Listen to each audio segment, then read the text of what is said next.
Hi, I'm Dr. Joseph Marbach. At Georgian Court University, we're committed to educating the public about the importance of higher education and its impact on our communities. That's why we're proud to support the important educational programming produced by the Caucus Educational Corporation. This special edition of One-on-One with Steve Adubato is brought to you from the Tisch WNET studios at Lincoln Center. Funding has been provided by Bartley Healthcare, Nursing, Rehabilitation, and Assisted Living, Georgian Court University, the New Jersey Association of Health Underwriters, New Jersey's benefits specialist, Fedway Associates, Choose New Jersey. Our mission is attracting companies to the Garden State. Adler Aphasia Center, helping stroke and brain injury survivors recover their speech. And by NJM, auto insurance, homeowners insurance, and more, with a focus on safety and financial stability. Promotional support provided by NJ.com, small news, big news, True Jersey. And by Commerce Magazine. This is One-on-One. I'm an equal American just like you are. The jobs of tomorrow are not the jobs of yesterday.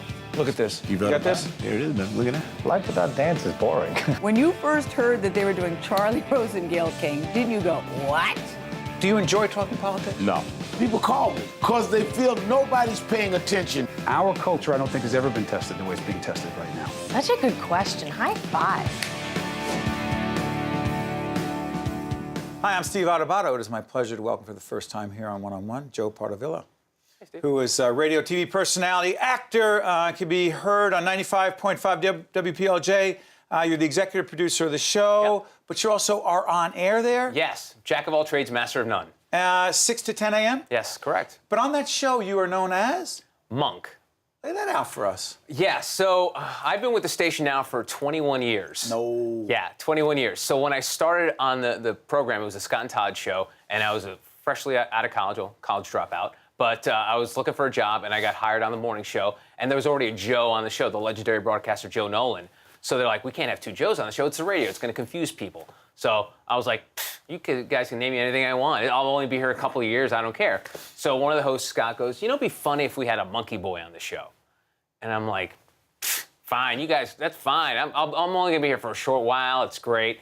Next thing I know, fast forward 21 years later, I'm still there. But as time went on, they shortened it. They got lazy. So they just called it Monk. So it was Monk pretty much the last, 15 years or so.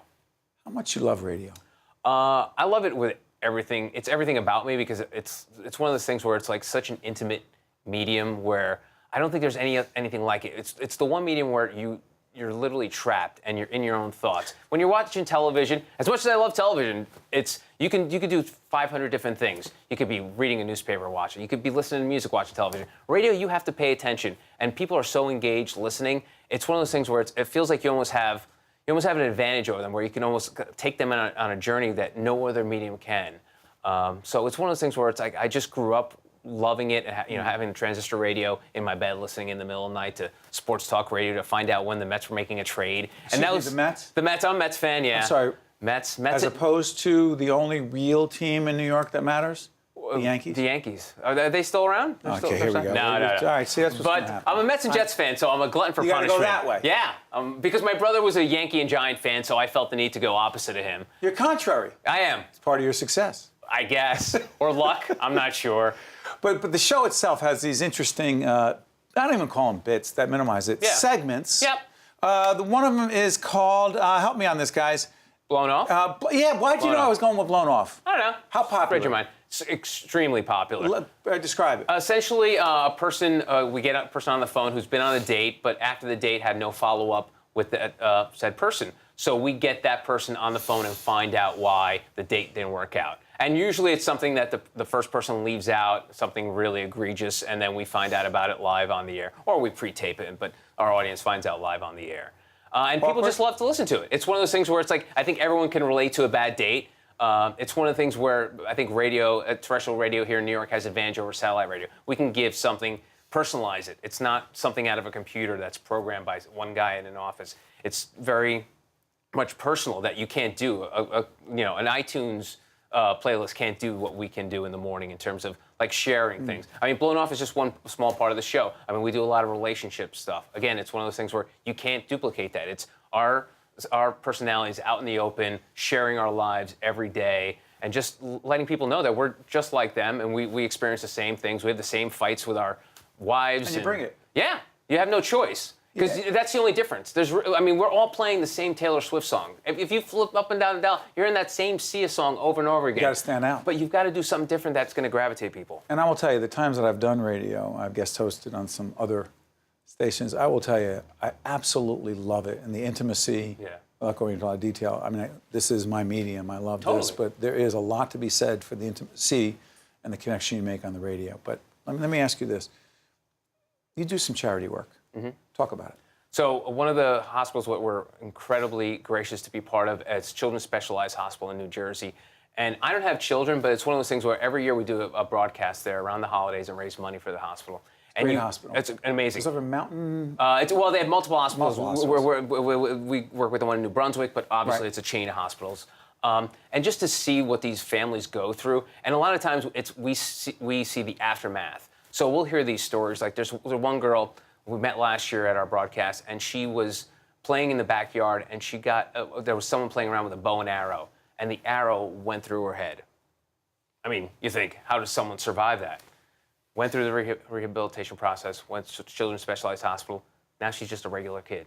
She's running around, playing with the microphone, and sorry, I get a little choked up talking about it, but it's amazing to see what these hospitals are doing, and you don't even know about these hospitals until you need them. That's the one thing we hear over and over again. Every parent we speak to will be like, you know, I never heard of Children's Specialized. It's until you need that kind of hospital. It's one of those things where it's out of sight, out of mind, but once you find out the work they do and just the life-changing, I mean, as much as we love what we do, we're not changing lives like these people are. I mean, we're helping, we're entertaining, keeping their minds off, but these people are changing their lives every day. In fact, one of the folks down there, Amy Mansue, who is one of the leaders down there, is a great friend of the series, great friend of ours. Let me ask you this, though. The improv, another part, shifting gears. Yeah. By the way, check out Children's Specialized. They do great work. Amazing. The improv for you. Yeah. Talk about it. It actually became sort of like therapy for me because I was always in radio, and a few years ago, I was like, I just need a break from like my regular life and just like the grind. So I was like, I need to just be able to let my creative juices flow. And I would love to write, but as you know, writing, you just need to buckle down and spend hours at a time doing it. It's really difficult. So I've always had a performer's background, just being on the radio every day. And I was like, I'll just Google, take improv classes. So first thing that pops up is Upright Citizens Brigade. It's here in New York City. Terrific. An amazing group. Great history, too. Oh, yeah. Amy Poehler started, as a lot of people know. And so I just started taking classes, and I fell in love with it. And what a lot of people don't know, improv, people think, whose line is it anyway? They think it's just slapstick, and it's not. It's really, it's shortened for long-form improvisation, which was born in Chicago. And it's you and a partner just working out a scene starting with nothing. You know, it's a skill that few people have mastered, and even the best ones in the world aren't even great at it, but it's one of those things where you have to do it over and over again.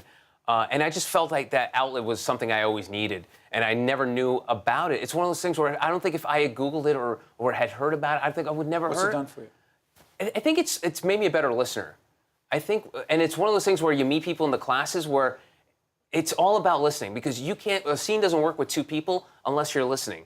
I mean, a bad improviser, for example, is while you're speaking to me, is thinking about what's something funny I could say and completely miss what his partner's saying in the scene. And there's people who take these classes who aren't even performers, but they learn a skill set that they normally wouldn't have access to. And listening is a huge part of improvisation because you need to work as a partner. And the fact that you're listening to every single word, it could turn the scene on a dime. One little mistake, you don't call the mistake, but you'll take that mistake and go with it. It's one of the phrases you'll hear in improv is heighten and explore. You take a scene, and if that's true, what else is true? And then you go from there. And it's been a gift. And then from that, improv and sketch is another part of the Manhattan theater scene here. It's a lot of improvisers work in that, but that's also written word. So it's memorizing lines. So I kind of, from improv, went over into the sketch world, which a lot of people go back and forth on. You are expanding your horizon. I'm trying. It's good for you. Yeah. And by the way, I remind folks going back, do you mind if we let folks know again where they can check you out, Jacques? Yeah, it's the Todd and Jayde in the morning, Monday through Friday on 95.5 PLJ. 6 to 10, Monk. Yes. You're also the executive producer of the show, so you make it happen, and you're also on the air. We wish you nothing but the best in your career. Appreciate it. Thank you, Steve. Stay with us right back, one-on-one, where we listen. To watch more One-on-One with Steve Adubato, find us online and follow us on social media. My name is Terry Anderson. I would like to send my thanks and those of my fellow prisoners, David Jacobson and Tom Sutherland, to all those in America who are working and praying for our release. Wow.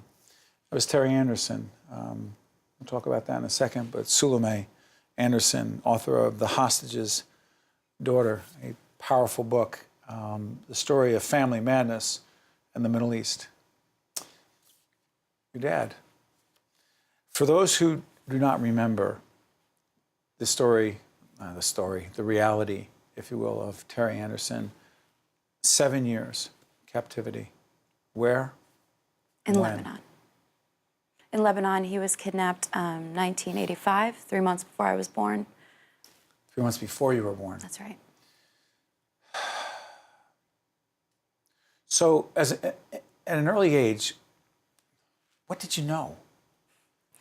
I always knew. My mother never lied to me, or I think she tried to shield me as much as possible. But like as far back as I can remember, I knew my father had been, held against his will by bad men, and she would tell me that he was coming home soon. And I recently came across a newspaper clipping from when I was 2, so I don't even remember this. Apparently, I had told the reporter.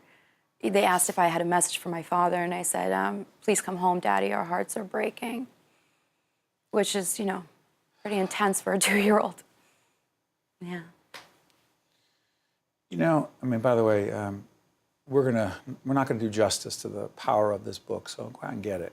But I want to ask you something. As I was reading through excerpts from the book, what struck me is that you had this intense desire to find your father's captors. Because? Well, that was always the holy grail for me when I started writing this book. I got to a point where I didn't think it was going to happen. Everything I reported would lead me into places where I was sort of bumping up against the captors. Like people in the neighborhoods I would visit would say to me, we know where one of his kidnappers is. He lives in that house right there. Or your father was held in that house. Because it's a small sort of community, and at the time, most people knew what was happening. So I guess the reason I wanted to find them was because I had read my father's book and I had spoken to him about this, mostly just heard him speak about it. I knew that not all the guards were awful. Some of them were abusive psychopaths who just liked, inflicting pain upon people. But others were kind, tried to do little kindnesses for them, and obviously felt very conflicted about what they were doing. So I already had this awareness that not all of them were monsters. And I wanted to understand what could bring a person who is not a monster to the place where they can do something like that. You also said that on some level, that our idea about those who have done this, and it's interesting how you've tried to balance this in your perspective on this is extraordinary. You don't have hatred, and you forgave, and your father forgave. Because? Well, I think Dad, when he first came home, said that he forgave and he held no bitterness. But I honestly think that was more a product of his overall tendency to distance himself from his emotions, which is a coping mechanism he developed when he was, in captivity, which makes perfect sense. So, he would say, I don't hold any bitterness, but I think that was maybe not the truth. I think he did hold on to anger for a long time without even being aware of it. For me, I was angry. I was angry for a long time. What they did to my father shaped the rest of my life in really negative ways. So, yeah, I was angry, but I wanted to understand more than I wanted revenge, if that makes sense. But we have footage, help me on this, of your father's release. Can we show some of that footage? That's returning to the Associated Press offices. Wow. Is that you in there? Yeah, that's me. Being bounced around like a pinball. As you look at those pictures, what goes through your mind? It's sad. I mean, I look at myself sort of, you see my dad sort of, ushering me along, and I'm obviously completely overwhelmed. And I mean, look, how would you feel? You were just a child and all of this is happening. I mean, I do feel sad thinking about it because I really wanted it to be a happy ending. I think the world wanted it to be a happy ending. I idealized my father for the first 6.5 years of my life. I thought he was going to be a superhero. Everyone around me would say, your father's a hero, and he is, but he's also a human. Right. And, in my mind, he became some sort of, ideal figure. And then when he came home, he was very damaged. He didn't really know how to connect with me. So I'm sorry for interrupting. What was family life like early on? It was hard. It was really hard. We fought a lot. My parents fought a lot. I felt increasingly isolated and lonely. It was very dysfunctional. Today, what's it like? You have a smile right away as soon as you said that. Why? Yeah, my parents and I have really come through a lot of pain, and I think it's made our bond much stronger. My father and I are much closer. I think part of that is because we bond a lot over journalism. That's something that has brought us together. My mom, I've learned how to accept my mother's, idiosyncrasies, and she's not the easiest woman, but she loves me, beyond reason. And I think that's part of also growing up. You learn to accept your parents as people. Not everyone does. No. Smart people like you do. Thank you. What's the message you would like others to take? Because one of the things I was reading here is that you said that, I don't want to answer the question for you. You do not look at people from a monolithic perspective, those who would be our enemies. No. I think something we do that is not helpful at all in terms of strategically or morally is that we dehumanize our enemies, especially when it comes to terrorism, right? The fact of the matter is terrorists are people. That doesn't mean you excuse what they've done. Even if they want to kill us and destroy our way of life. I mean, yes, because irreversibly they are human beings. I'm not saying that they are right or they should be excused or anything. I mean, you can see them as, it's all situational, right? It's like if you see when, for example, a white man in America does a mass shooting, right? Everybody's so concerned about his mental state, his childhood, what brought him there, the context surrounding this crime, right? Do you see any of that context surrounding a terrorist act committed by a Muslim? But the point is that there is context around it. Again, that's not an excuse. People have choices, and they, when they make those kind of choices, it's almost more evil.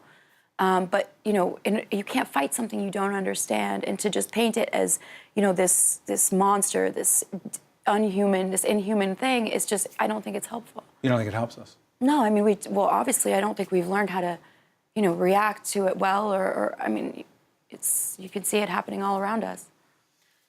Your perspective is important for us to think about and consider, and this book is powerful in so many ways, and we thank you for, you said it took 3 years to write this, and I would encourage people to go out and get it and read it. The Hostage's Daughter, the story of family madness in the Middle East. I want to thank you for joining us on public television. Thank you, too. We'll be right back right after this. To see more one-on-one with Steve Adubato programs, visit us online at steveadubato.org. If you would like to express an opinion, email us at info@caucusnj.org. Find us on Facebook at facebook.com/Steve Adubato PhD, and follow us on Twitter at Steve Adubato.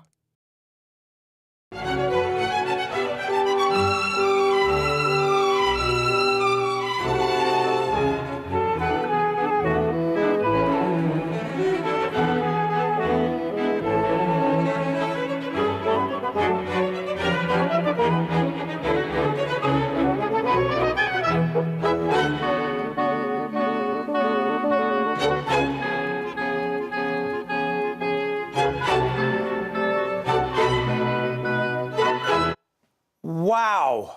That was Jacques d'Amboise, the founder of the National Dance Institute, and that was Jacques d'Amboise.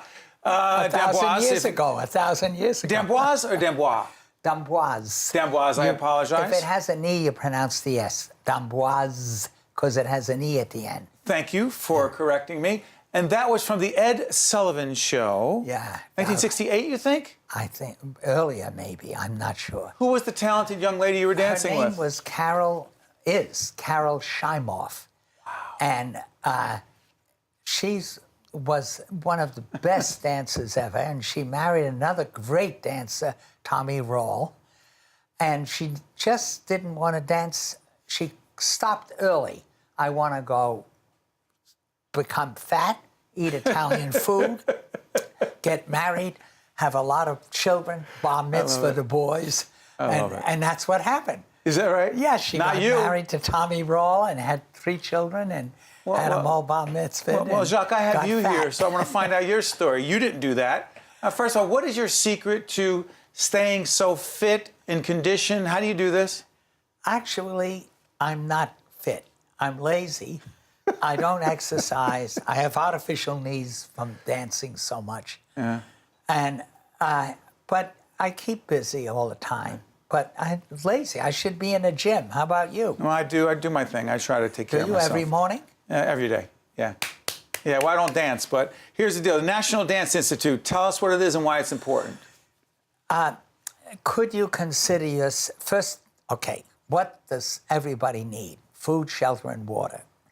That every organism needs it, but we're modern organisms. We are emotional creatures, and we invented something called the arts to express our emotions, music and dance and poetry and painting and everything. And so it should be part of every child's life to have the arts. So when you say, I hate the word education. When did you finish your education? Get rid of it. It sounds like, oh, I have a doctorate. Oh, I finished high school. As if you stop. Use the word learning. When did you finish your learning? Never. There you go. So get rid of the word education. Get rid of the word kids. They're children. Oh, come on, they're kids. Don't worry about them. Would you ever say to, come on, they're children. Don't worry about them. The reverse. So get rid of kids, and say children. And get rid of education and say learning. And the National Dance Institute helps how many children? I think we reach in New York City alone about 6,500 every week during the school. You know, we're in every school during school time. Wow. Because it should be part of the learning of the school, not something after school, not during your lunch break. It should be part of the school. We have 11 in the United States and a big one in Shanghai with 300 schools. Terrific. You know what the problem is in Shanghai? They graduate the best musicians ever. They could play Carnegie Hall. They don't know how to improvise. Now, by that, you can give them a piece of music and they'll improvise, but improvise on the drama unfolding at the moment. You'd say to the dancer, the girl, can't you jump higher than that? The pianist should right away start a nervous heartbeat. Boom, boom, boom, boom, boom, boom. Right? The child jumps high. You say, bravo, well done. From the pianist could come trumpets, blaring success, right? They don't understand how to improvise by making sound part of the environment to reflect the drama unfolding there. Let me ask you, by the way, if I can have a little more time if I could, folks. Do this for me, Jacques. What's the number one thing you want to tell everyone about dance and the importance of dance in children's lives? First of all, you have to ask what dance is. And what's the definition? I danced all my life, from the age of 7 until 50 with the New York City Ballet. And I never asked myself, what is dance? Dance is a form, it's an art form invented by human beings to express emotions using time and space. Wow. Right? Can you jump over this? Can you lift your leg higher? Can you spin 4 times to the right, 4 times to the left? It all how fast can you do it? Can you do it twice as fast? Can you do it twice as slow? Can you, right? Dance is a form of art expressing emotions using the control of how we move in time and space. We'll keep talking off the air. By the way, you're amazing. Isn't it? It's fascinating. Yeah. Did you always love, we'll keep talking off the air, but I got to ask you something. When did you know that dance would be a part of your life? One on One with Steve Adubato has been a production of the Caucus Educational Corporation, celebrating over 25 years of broadcast excellence. This special edition of One on One with Steve Adubato is brought to you from the Tisch WNET studios at Lincoln Center. Funding has been provided by Bartley Healthcare, Georgian Court University, the New Jersey Association of Health Underwriters, Fedway Associates, Choose New Jersey, Adler Aphasia Center, and by NJM. Transportation provided by Airbrook Limousine, serving the metropolitan New York, New Jersey area. One on One with Steve Adubato has been produced in partnership with St. Joseph's Healthcare System. Hi, I'm Linda Bowden. Aphasia is a language disorder that occurs from a stroke or a brain injury. My dad had a neurological disorder that no one could diagnose. Although his intellect was intact, his speech was getting worse. Then we learned he had aphasia, and we saw firsthand how isolating it can be. It is possible to help those with aphasia improve their communication skills and regain the confidence to live their lives fully. If you or a loved one has been diagnosed with aphasia, there is hope.